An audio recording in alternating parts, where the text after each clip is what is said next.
Jessica and Stacy with Chapter 6. We are here to do Novel Notions number 2. This one is over all things vampires. We asked you guys to say what kind of novel notions that you want us to do, and you guys gave us some suggestions, so we're going off of that. The first suggestion was to do a video on all things vampires, all things werewolves, all things fairies.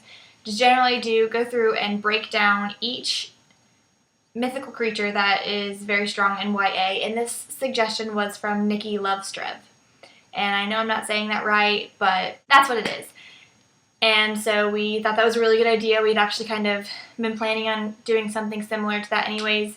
We wanted to do a versus, and this is a great way to start a versus by breaking down each character or each creature first, and then going back and doing like vampires versus werewolves and things like that. In her comment, she asked us to break down the theory, the concept, and the laws and the history behind these mythical creatures. So the way we broke that down into when we were doing our research was the culture, or the history is basically the culture of the people who made up these myths about the vampires.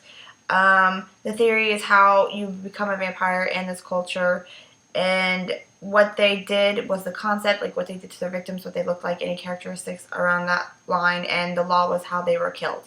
So that's basically how we broke it down when we were doing our research. We got most of our information from Wikipedia.com and Monstrous.com.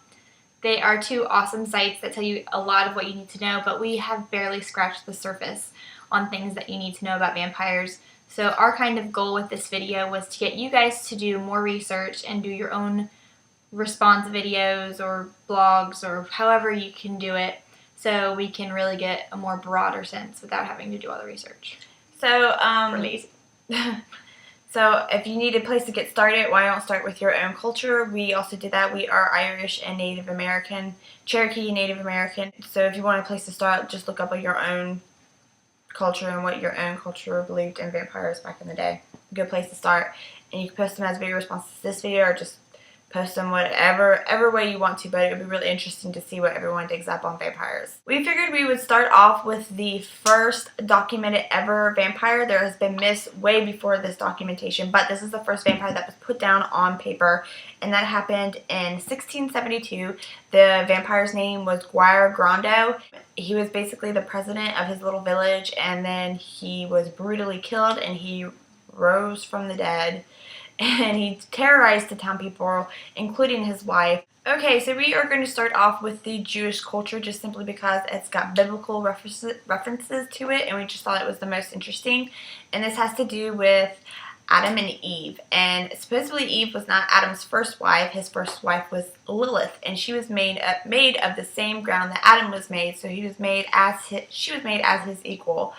And she refused to submit to Adam's will, so she eventually left the garden and hooked up with an archangel, the archangel Samuel.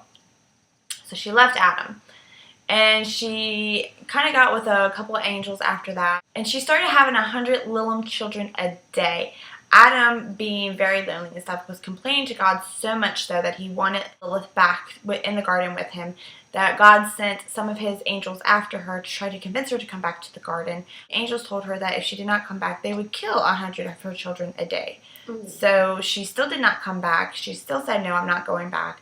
And so then God made Eve for Adam out of his rib a more submissive wife. The one interesting law or concept behind Lilith is that she left the garden before the apple and the snake and all that. So the growing old and dying punishment was not bestowed upon her. So she kind of dodged that bullet. For revenge on the angels killing 100 of her children a day, she then went and basically killed and sucked the blood of newborn babies of all of Adam and Eve's children after that. And there's even been myths about this, that Lilith would make a woman not be able to have babies. So like on the marriage day, women would wear talismans, so Lilith would stay away from her children and make it so that she can become pregnant. So I really like that story. I think it was most interesting. I should say though, this is not any of our beliefs. This is just what we have come to in our research. It's not really like we believe in Lilith or anything like that, so don't start yelling at us about this. Or that we don't.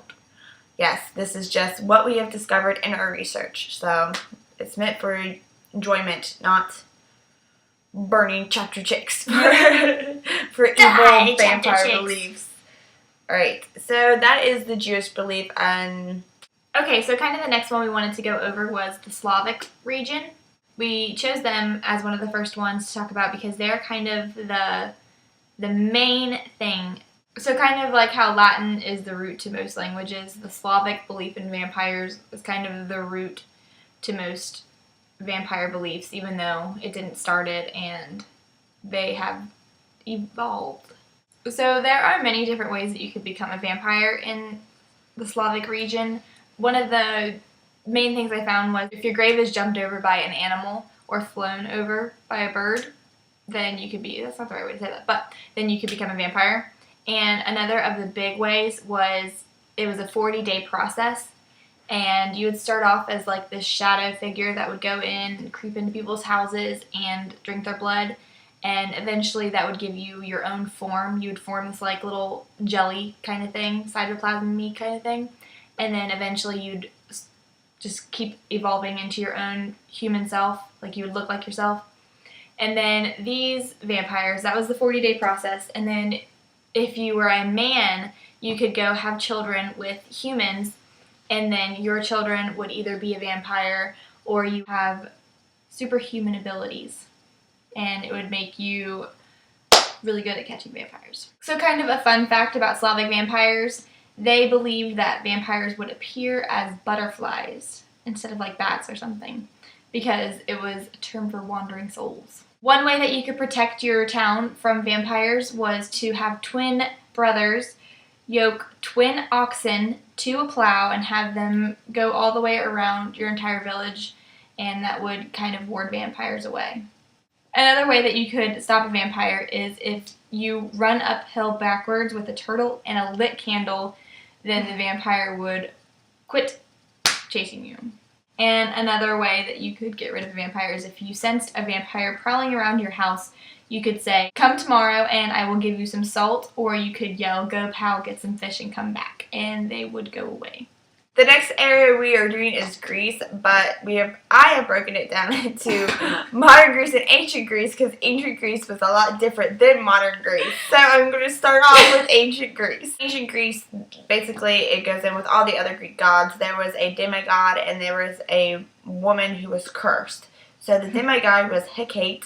So the demigod Hecate, he was the crossroad demons. If you guys have ever watched Supernatural, then you know what that is. A crossroad demons, you go to a crossroad, you summon the demon, and you ask for something, and like 5 years later, he comes back for your soul or something. But he would transform himself into a woman and drink the blood of men while they slept. The blood demon was Lamia. She was the daughter of a king, Zeus. Her and Zeus hooked up. They ticked off Hera.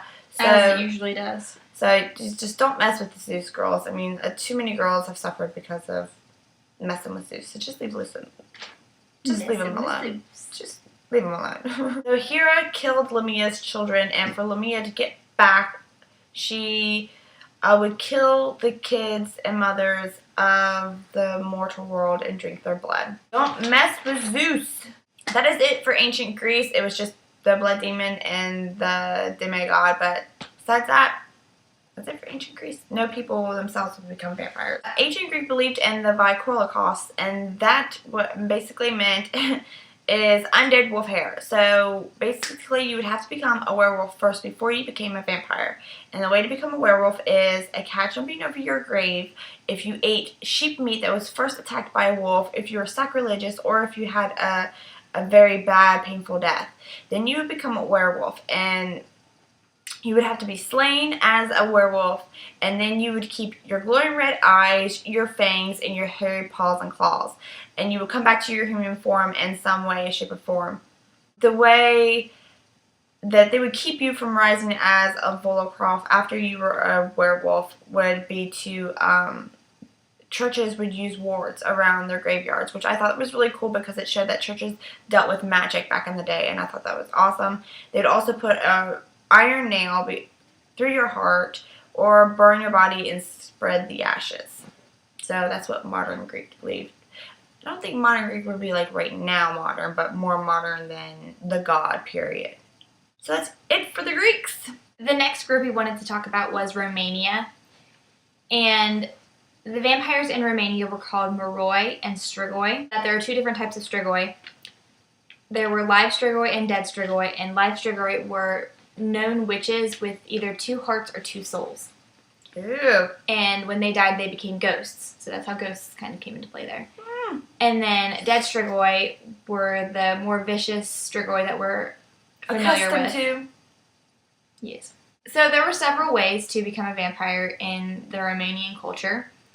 The 7th child of any family, if the first 6 were the same sex, so if you had 6 older sisters, you could be a vampire if you're a boy. If you were pregnant and you had a black cat cross your path and didn't eat salt, you could be a vampire. Then another way to become a vampire is one that we are all very familiar with, and that is being bitten.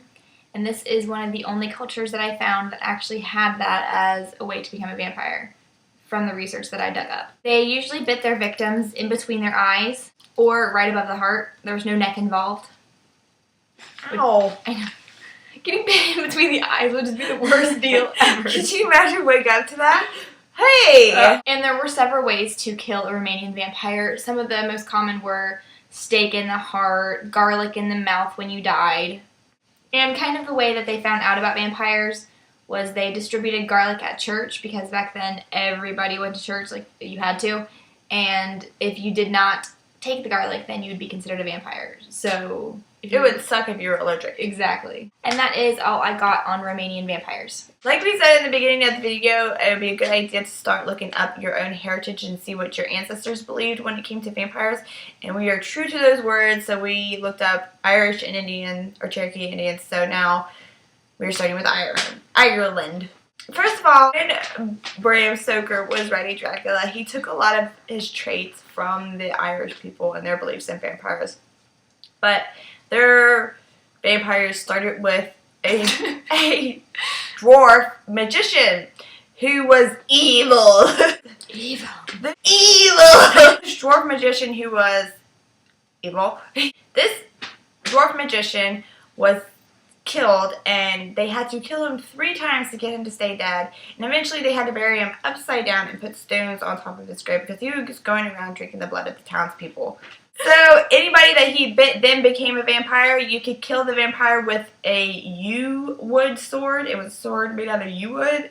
Don't know what that is. And you would have to bury him upside down and put gravestones on top of them. Not gravestones. Just regular stones. They didn't need a marker. Alright. Unless the rocks served as a marker. Alright. Maybe. Maybe that's where gravestone heads came from. Oh. Interesting thought.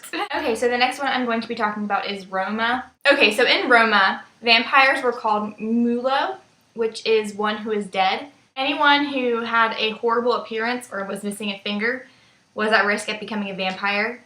In Roma, dogs, cats, and plants could also become vampires.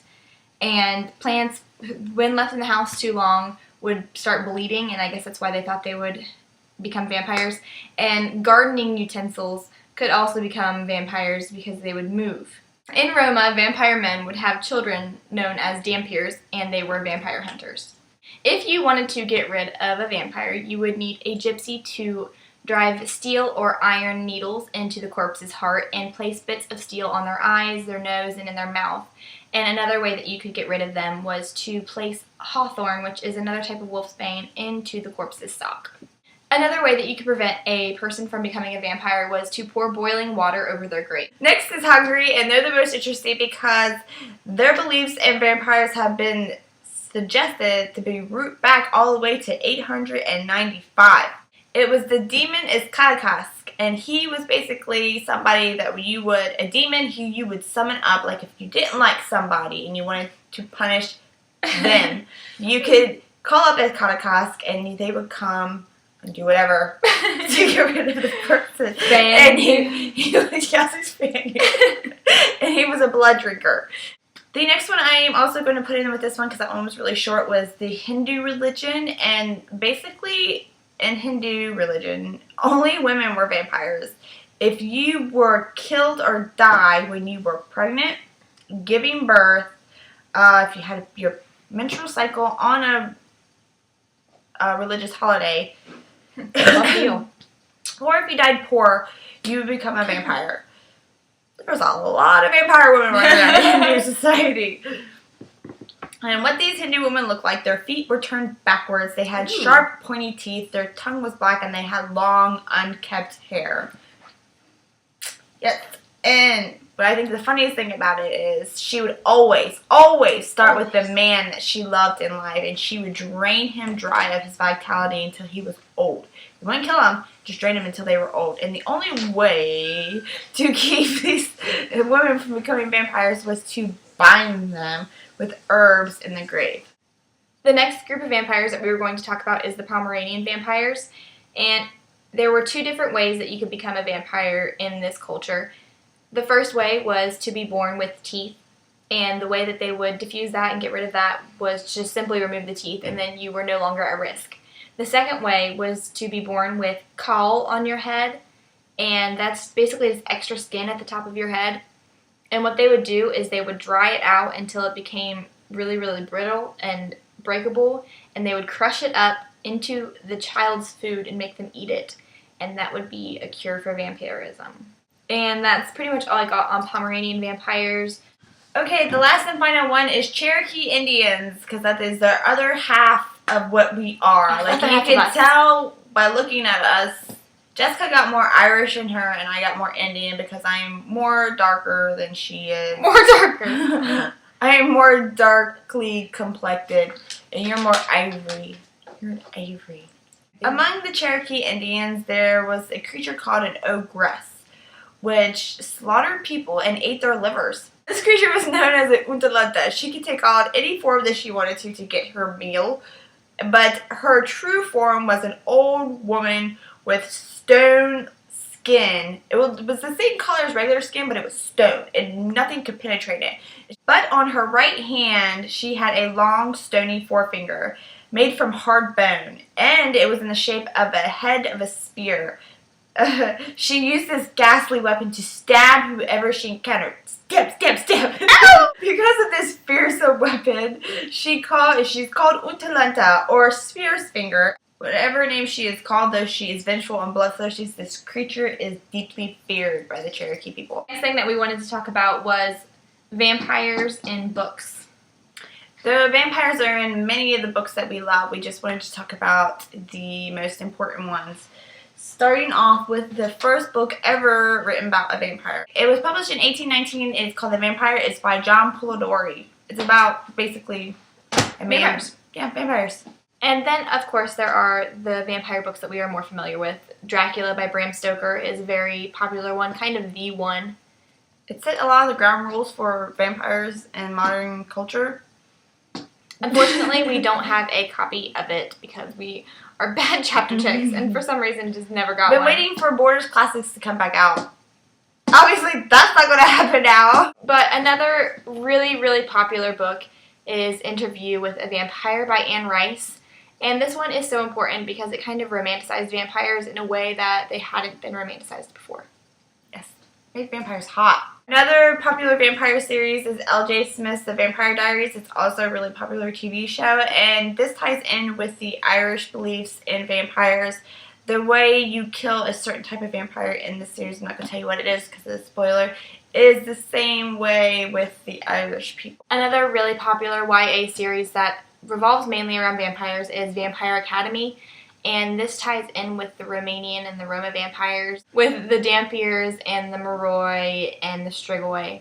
That is basically where Rochelle Mead got her basis for Vampire Academy, so that was a cool little tie-in. Which I didn't know. I thought Michelle Mead made up that whole world. I didn't know there was any backstories or any back cultures to that at all. So that's what I learned during this novel notion. It is Twilight by Stephanie Myers. Of course, this series is amazing because it's what got a lot of people back into reading. We love this series. It also puts another twist on vampires, so it kind of breathed life back into the vampire culture, which I love, and she even put a little bit of a spin on it. So despite what people say, Twilight is awesome. It has a very bad rap just because of how popular it is. I do agree that it has been overhyped, but if you take away all of that and go back to the first time you read it, it was an amazing book. And it was really good because it breathed life back into vampires. So Twilight is good. The next book, which is also a very popular TV series, is Buffy the Vampire Slayer. And the book is based off of the TV series, and the TV series is based off of a movie. So now that we've gone into some of the major books, we are now going to go into the movie aspect of it, and we ourselves did a little research on it because the first major vampire movie ever made was Nosferatu, and me and Jessica took it upon ourselves to watch Nosferatu for this video. Which is a silent movie. Black and white. And in case you guys don't know what a silent movie is, it's where they go. They don't even do that. They just like kind of like, and then it's like, And then words. hello. Hello. I would not recommend watching it by yourself, but recommend watching it with somebody else because me and Jessica made up our own words. So when they were like, we were like, oh, I'm going. The vampires are chasing me.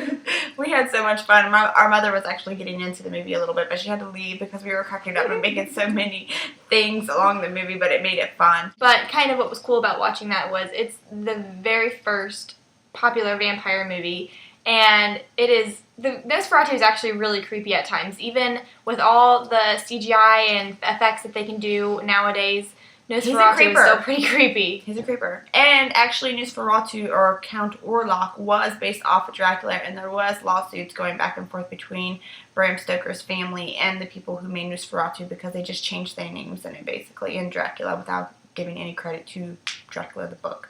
And we still love Nosferatu, though. And then, of course, the next popular movie is Dracula. The one we are talking about is the modern Bram Stoker's Dracula with Winona Ryder in it.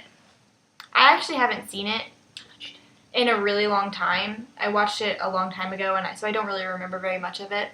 But Stacy is actually a huge fan of the movie.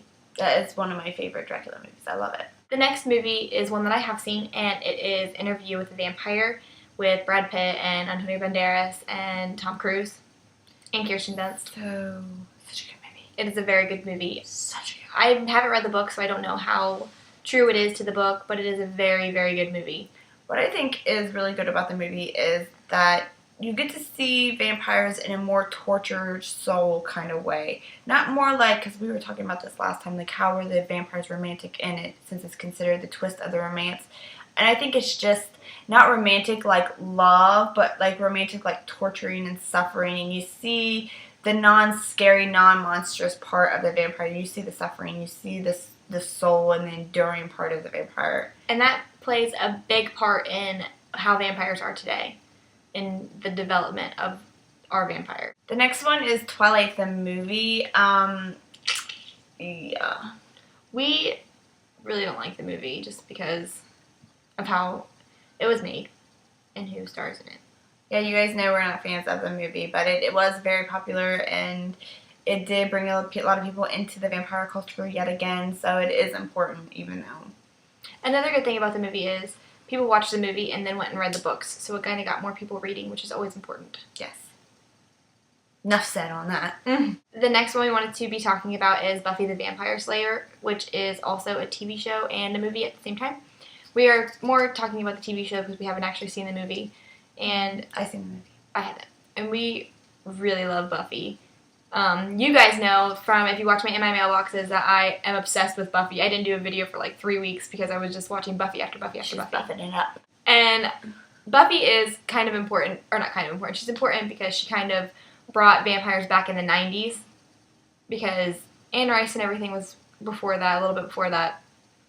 And, she made vampires cool, I think. And teenagers. She gave teenagers their vampires. Yeah, it made vampires awesome instead of just, dead guy walking around trying to drink their blood. So now we're going to go to modern vampires in our culture, kind of wrap it up very quick, very fast. Like we said, when it came to Anne Rice's vampires nowadays are more tormented souls, and everybody wants to be that comfort to fix their partner. So that kind of made the vampires more lovable, and you want to help them, you want to fix them instead of running and screaming away from them. Right, they have a brooding soul. Before, vampires couldn't have souls, and nowadays they do. They have their own souls, they have their personality still.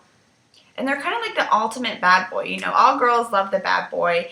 And that's what the vampires are, because they're bad because they're vampires and they could turn on monsters. But they're tormented souls and they need you because you're their other half. So it's like They're choosing goodness. Ultimate bad boy. That's why I love vampires. One thing I've been noticing lately about reading vampire books is that the vampires are so much different than the guys of our age, because chivalry is completely dead, but vampires come from hundreds of years ago where doors were still opened, women were still treated as like gentle. They were a gentle being that would swoon over this, and it kind of makes the girls look a little stronger too, because the guy always expects them to fail, but then when they don't fail, they are like seem like really strong. What it is about us is that we are our emotions are highly sensitive.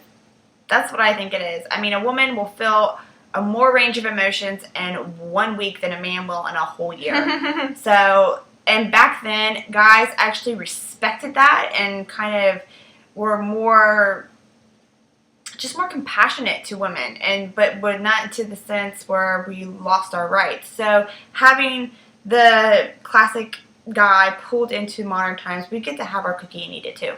I like having cookies. Of course, there also is the very popular vampires like the Blood Countess and Vlad Dracul, but we really don't have time to go into them because we're trying to wrap it up a little bit. So, Jessica, if you had to recommend one vampire book and one vampire movie to somebody or TV series, what would it be? I would probably recommend watching Nosferatu, just because it's so funny and it'll ease you into vampires in a way that some stronger vampires can't. This is not my overall favorite book on vampires, but it's the most recent one that I read, and it would be Jessica's Guide to Dating on the Dark Side. And I really liked that book, and I did not expect to. So that's what I would recommend right now, if I had to pick. If I had to recommend a book and a movie to somebody, I would recommend The Vampire Academy, because I think that shows the different levels of vampires. But for movie-wise, I would choose Interview with a Vampire, because that shows the romantic vampire side. So I think that you would get a pretty good overview of vampires on reading that book and watching that movie. But we would like to end the video with a quote that we thought was funny. One of the audience members at the 1977 premiere of Dracula was asked what she thought of the play. She then answered, "I would rather spend one night dead with Dracula than the rest of my life with my husband alive." Because vampires are awesome. Yeah. So, perfect way to end the vampire thing. So, we hope you like this Novel Notions. Please do your own rebuttals, or if anything that we said was incorrect, please, again, feel free to correct us, because this is just a very loose, rough draft of the research that we did, and we hope that you guys will pick the torch up and carry it on. So, I'm Jessica, and this is Stacy, and we are with Chapter Chicks. This is our Novel Notion 2, and it is an overview of vampires. Thank you for watching. Next one will be over werewolves. Thank you for watching. This chapter was for you.